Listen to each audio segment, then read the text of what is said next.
Bismillahirrahmanirrahim. Assalamualaikum warahmatullahi wabarakatuh.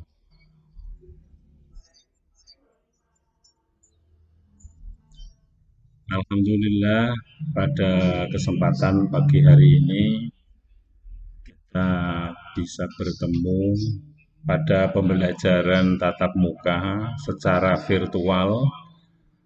Alhamdulillah masih dalam keadaan sehat walafiat.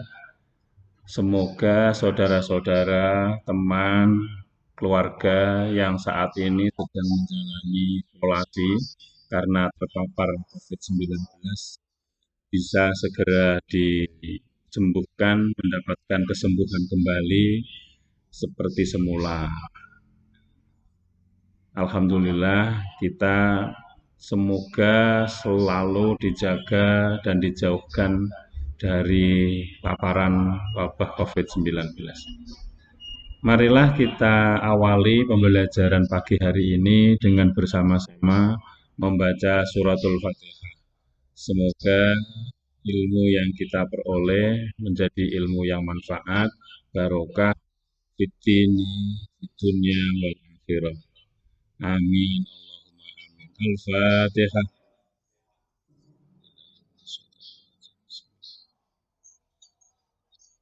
Bismillahirrahmanirrahim. Maliki yaumiddin. Iyyaka na'budu wa iyyaka nasta'in.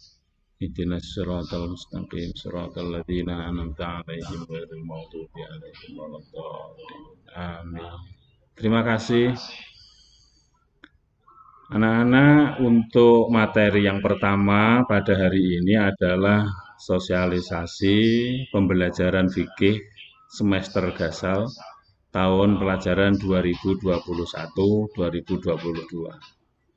Sebelum kita lanjut, perhatikan materi yang akan saya sampaikan berikut ini.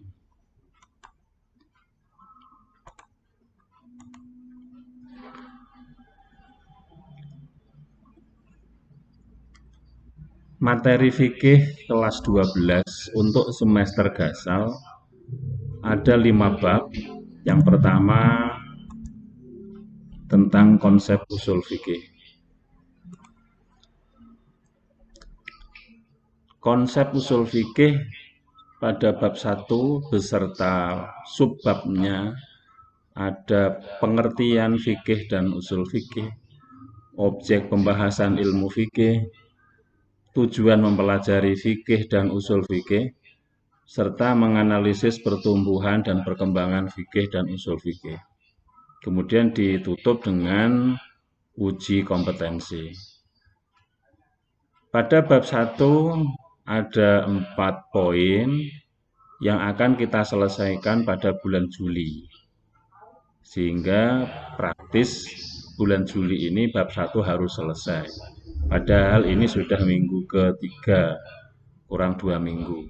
Oleh karena itu, silahkan nanti membaca materi buku pelajaran fikih yang akan saya bagikan.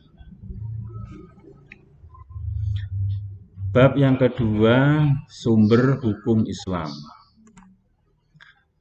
yang muttafaq dan mukhtalaf. Atau dalam bahasa yang lain, muttafaq itu disepakati penggunaannya sebagai sumber hukum Islam. Sedangkan yang mukhtalaf itu artinya yang diperselisihkan, tidak sepakat. Artinya banyak pihak, banyak ulama yang tidak menggunakan sumber hukum Islam sebagai sumber hukum. Seperti istihsan, maslahah mursalah, istishab, satu zari'ah, uruf, syar'u man qablana, madhab sahabi. Jadi ini ada 2. Yang pertama adalah sumber hukum Islam yang muttafaq, dan yang kedua adalah sumber hukum Islam yang mukhtalaf. Sama juga seperti bab 1, di akhir bab ada uji kompetensi. Uji kompetensi masing-masing bab nanti akan saya jadikan sebagai nilai ulangan harian. Oleh karena itu, wajib dikerjakan.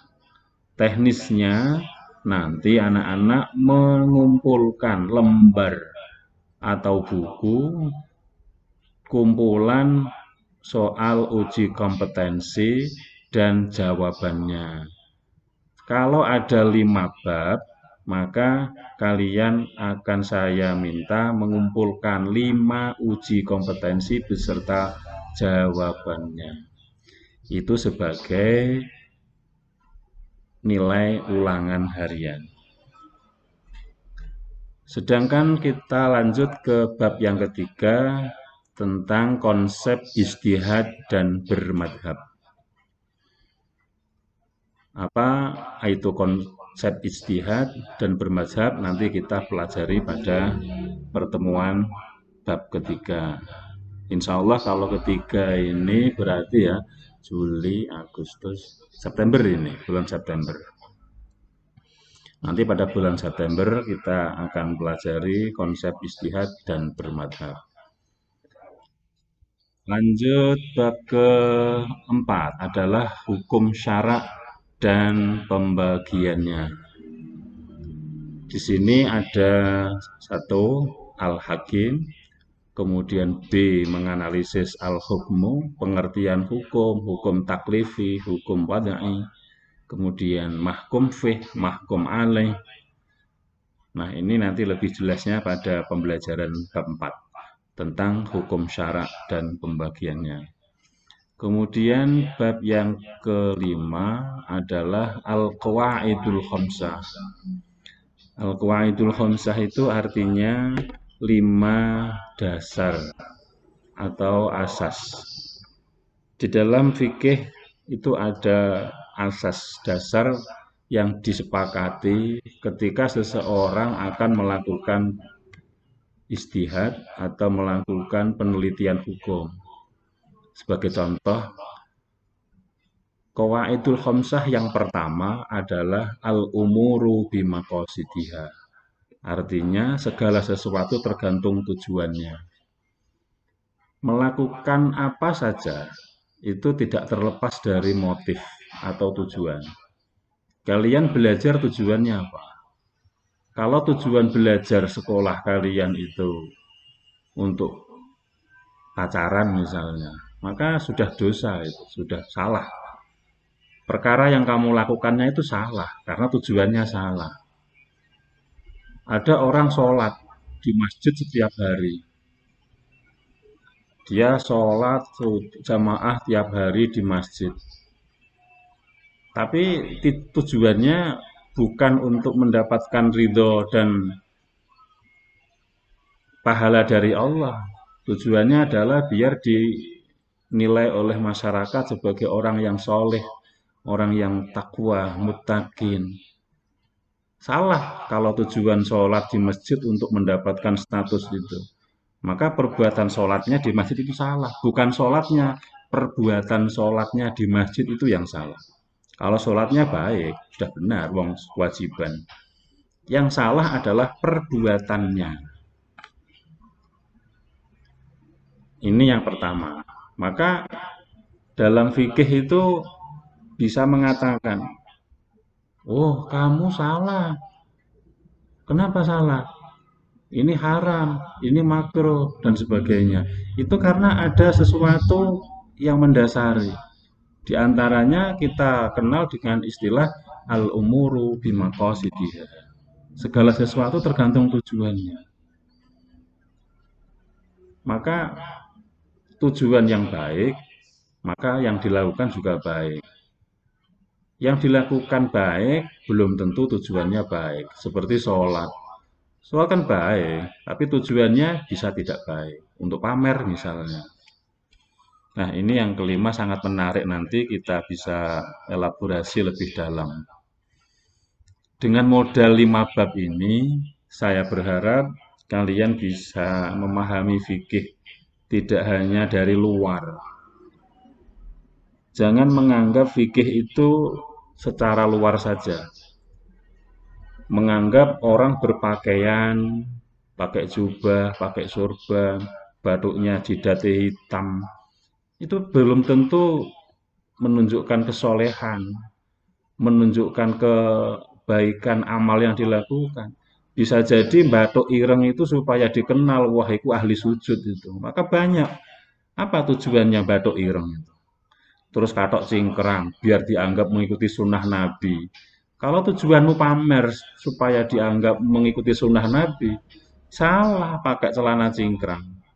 Terus menutup apa namanya wajah dengan cadar. Ya, tentu harus kembali kepada tujuannya. Nah, kita nanti akan bahas, tentu akan menarik.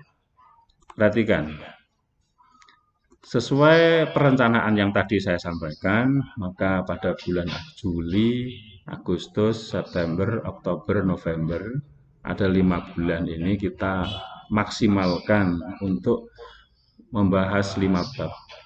Berhubung bulan Juli ini sudah berjalan, hari ini Jumat tanggal 16 Juli, maka tinggal 2 pertemuan, tanggal 23 dan tanggal 30. Sehingga materi yang nanti akan saya bagikan bisa kalian download dan bisa pelajari secara mandiri. Kenapa Desember tidak ada? Karena biasa Desember itu ada kegiatan penilaian akhir semester. Kemudian, yang perlu juga kalian pahami,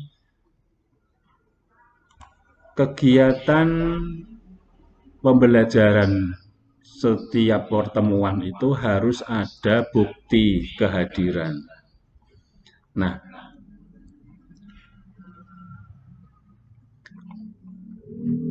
bukti kehadiran nanti akan saya share dan kalian lakukan daftar hadir, isi daftar hadir online setiap pertemuan.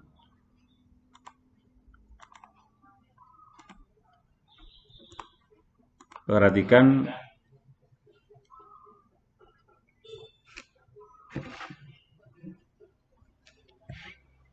nampak belum?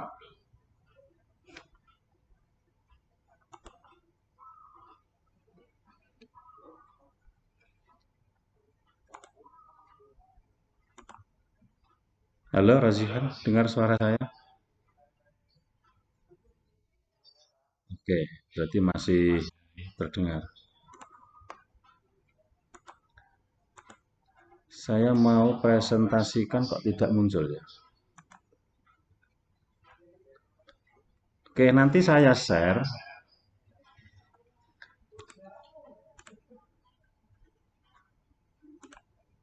lembar daftar hadir secara online.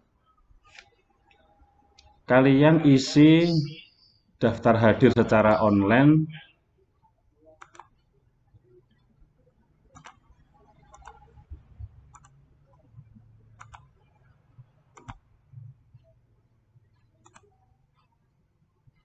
dengan cara mengisi formulir pada Google Form.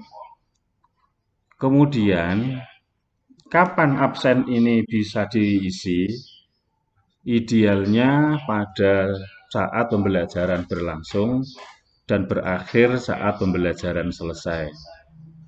Namun karena situasi yang mungkin tidak ada kuota, karena ada suatu kegiatan yang tidak bisa ditinggalkan, maka bisa dilakukan pengisian daftar hadir setelah pembelajaran secara mandiri.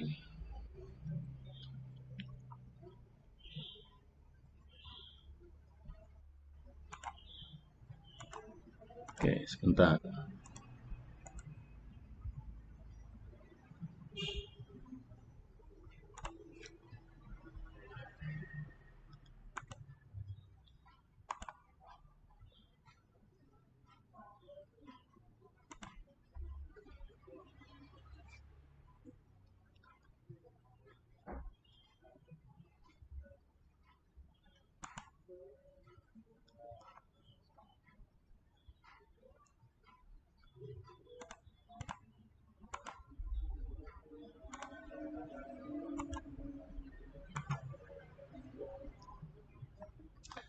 Pada layar kaca, kalau muncul ya, kalau tidak ya dengarkan saja. Nanti saya akan share lembar daftar hadir online, silahkan pilih link sesuai dengan kelas kalian. Kalau sekarang adalah kelas 12 IPS 3 ya. Nanti kalian pilih link yang untuk kelas 12 IPS 3. Kemudian jangan lupa anak-anak, saya sengaja menambah daftar absen ini isian NIS, NIS, nomor induk siswa. Kalian nanti isikan nomor induk siswa. Kalau tidak tahu, lihat di rapot. Biasanya rapot itu ada identitas nama, NIS, NISN juga ada. Kalau terpaksa tidak tahu NIS kalian, silahkan masukkan NISN saja. Kenapa ini saya minta? Saya ingin kalian itu terbiasa mengingat nomor induk kalian. Karena itu nanti akan selalu menjadi catatan dibutuhkan saat melakukan registrasi. Maka kita itu terbiasa. Tahu karena terbiasa. Bisa juga karena terbiasa. Faham juga karena terbiasa. Oleh karena itu, saya ingin mengajak kepada kalian untuk membiasakan yang baik, terutama dalam hal pembelajaran dan pendidikan. Kemudian di absen hadir itu juga saya mintakan catatan atau resum selama mengikuti kegiatan pembelajaran.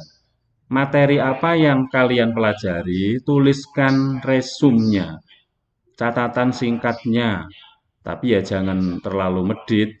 Misalnya minimal saya batasi 50 kata untuk satu pertemuan. Bab 1, materi tentang kaidah usul fikih. Tuliskan di dalam kolom resum materi tentang catatan resum bab 1, minimal 50 kata. Nah, di sini sudah muncul di layar tentang alamat daftar hadir online. Kemudian yang paling bawah sendiri ada judul buku fikih kelas 12. Ini bisa kalian download sebagai bahan materi untuk belajar fikih kelas 12. Lakukan absen setiap hari sebagai catatan keikutsertaan kehadiran kalian. Terserah, saya manut dan hasilnya nanti ya kalian sendiri yang melakukan.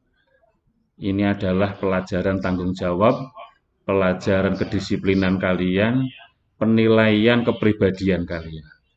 Siapa yang catatan kehadirannya baik, berarti pribadinya baik.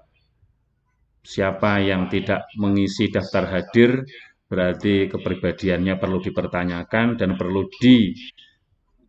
dibenahi. Saya kira itu paparan pada pagi hari ini.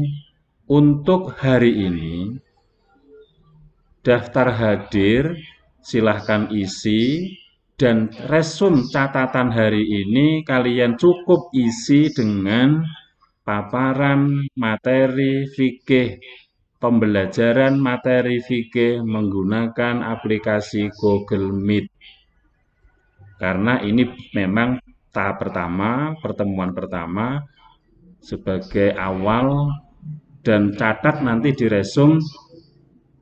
Catatannya adalah materi hari ini pemaparan teknik pembelajaran jarak jauh mata pelajaran fikih dengan menggunakan aplikasi Google Meet.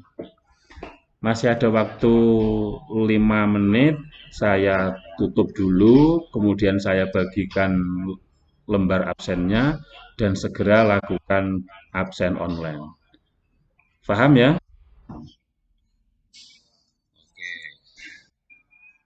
Baik, kita cukupkan dulu dan marilah kita akhiri bersama dengan membaca hamdalah.